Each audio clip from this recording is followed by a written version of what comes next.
Hey y'all, welcome back to Learning Together by Grace. I am Rebecca, and in today's video, we are going to be learning about the final homeschooling method, and that is eclectic homeschooling. I'm going to give you an overview, plus the pros and the cons, as well as my take on it, and I'm going to let you know what style I think I fall into. Are you guys ready? I am. Let's go.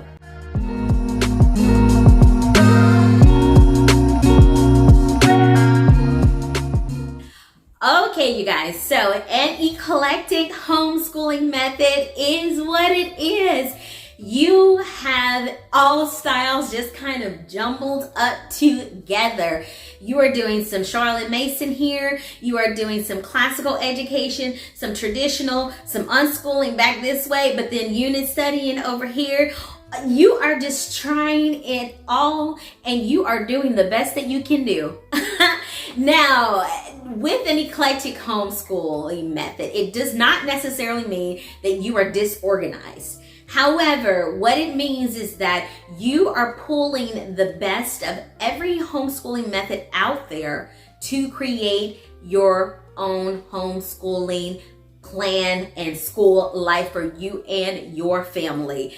Because every family is unique, and every child within the family is unique. And even you as the parent is a unique being.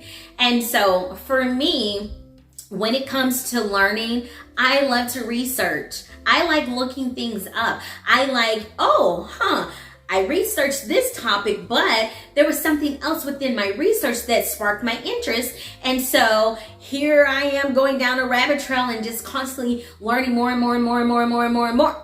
And so I love researching, but I love literature and reading, especially children's literature, like picture books. That was like my favorite class when I was doing my teaching program. I love doing children's literature. And if my children would let me, well, my daughter would, my 10-year-old daughter would, but my son, but I would read to them those books all day, every day. And so I really am into literature. And then I also love music. I love dance. Those are things that I do. I grew up singing with my sisters. I danced and all of those things. And so I guess you guys are probably kind of getting the picture here that I might be a little eclectic when it comes to my homeschooling. Yeah, that's me. It is completely me. So, when I look at my son is straight to the point. Let's do A, B, C, D, E, F, G, and let's not veer from that. So he is very like inline structured, and tell me what I need to do and I'm going to do that. And then my daughter, on the other hand, she's more laid back. She's in the arts. She's dreamy. She's very creative, and doing like that structured homeschooling style for her is too much. It's just too much because she doesn't learn that way. But the beautiful thing about both of my children, and even when they were going to public school, is that they did very well in school. So just because they had different learning styles did not mean that either of them was incapable of learning well, or that either of them was lacking something. Neither one of them were lacking. It's just that this is how they learn the best. And I think an eclectic homeschooling method looks at the child and the family unit as a whole, and they see what can we bring in together to create an environment that is going to work for all of us. And so you have, as the parent, you have to be okay with knowing that, you know what, I don't like watching videos and teaching my children in that method.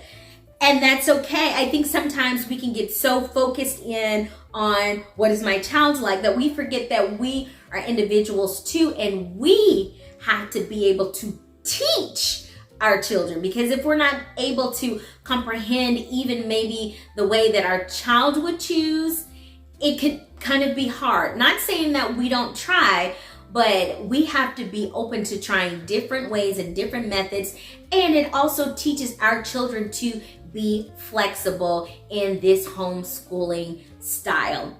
And so I can, with the eclectic homeschooling style, For math, you can just have just a regular math book. So traditional math textbook, and this is what we are going to do. And then maybe for language arts, you would do more of a classical language arts program, and you're thinking about just the classical literature pieces and teaching your children morals and values through doing that type of program. And then you may have on one hand where you're doing the Charlotte Mason method. So it can literally be how you and your family needs in the moment.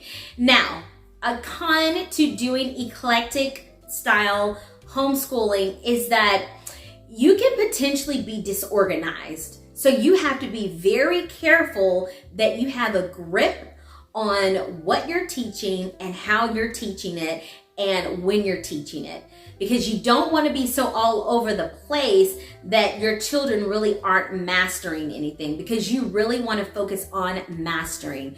Another thing with an eclectic homeschooling method is that it could kind of take some time to figure out what's working best for you and your family, because sometimes I think we give up too quickly on a particular homeschooling method before we can just see if it works. And a lot, I know, like in the public school system, it was like every 2 years they were bringing in something new. I mean, that could be a little exaggerated, but they were constantly turning over curriculum. So it really didn't give you a chance to measure over the course of several years to see if the curriculum was effective. So the same thing can't occur with an eclectic style of homeschooling. You can say, you know what, this year, this language arts program didn't work for me, so I'm gonna try this one. So that can present a problem. I would say the pros to an eclectic homeschooling method is that you can really listen to your child's needs. And you do not have to fit into a box, and you can really focus on how this is going to serve your family best. And I also feel like another pro to the eclectic homeschooling method is that it really kind of just releases the pressure of trying to be like everyone else. You don't have to worry about that. Be your own self within your homeschool. This is perfectly normal, just like how every public school system is different, and even within that, every classroom within every public school room is going to be different. Not because we're different people.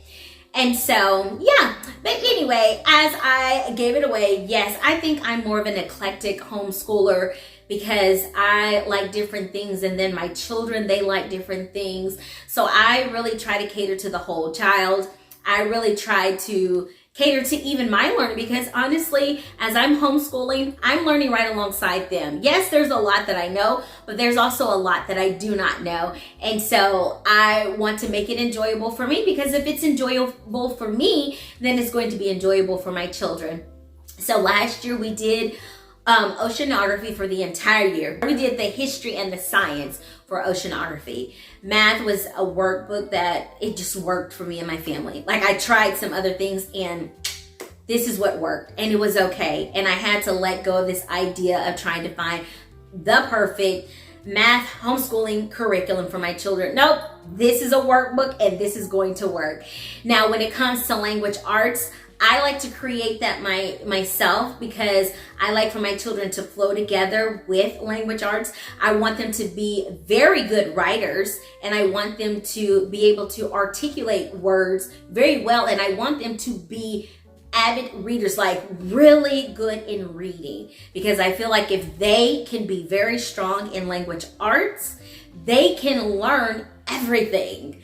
And so I am big on reading. So I do like to give my children a pretty, I'm saying reading, but language arts. So I do like to give them a pretty rigorous language arts program. So that is something that I can say that I probably am bam, bam, bam, bam, bam with. But in terms of math, here's that workbook. In terms of history and science, I'm like, we can do a unit study on that, in which we are doing that as well. We're doing birds for this year, and we'll learn about birds in the 7 continents, and then we'll do the birds in our country, and then we'll do state birds for our particular state, and then we'll do a cumulative project. And so we incorporate art and music. They're actually going to be taking a theater class with their co-op, and one of my children is going to do a book club class, and the other one is going to be doing a Van Gogh art class. So we definitely have them immersed, and then both of them will be in soccer. My daughter is already in gymnastics, so they definitely have their plates full, and they definitely are well-rounded children. And yeah, Eclectic is working. I've tried transitioning from public school to homeschool and kind of bringing that traditional style here, and it was quite frankly too much for our family. It was overwhelming. I was stressed out because I still felt like the school system was like right here on me, and so it was too stressful. And I shared with my husband, I said, you know what, this year I'm really just going to be laid back, and I'm going to focus on X, Y, and Z, and this is how we're going to do it. Again, language arts is going to be very rigorous. The science and history, I'm not going to make it so overwhelming, because I think oceanography, there were moments where it was just like, this, Becca, this is too much. So anyway, but yeah, you guys, I'm kind of rambling on here, but I hope that this series helped you out. I hope it helped you to identify your homeschooling style, and I hope that you just own it. If you decide to do one style, own it. Don't care what anyone else tells you to do or not to do. Own your style. They are all good in their own right, and there may be some that work better for you than others, and that is perfectly fine. Mamas and daddies, guardians out there, rock it out with homeschool, or if you're choosing to public school after all of this, that is good too. And I just hope that you and your family stay safe this school year, and God bless you. Bye.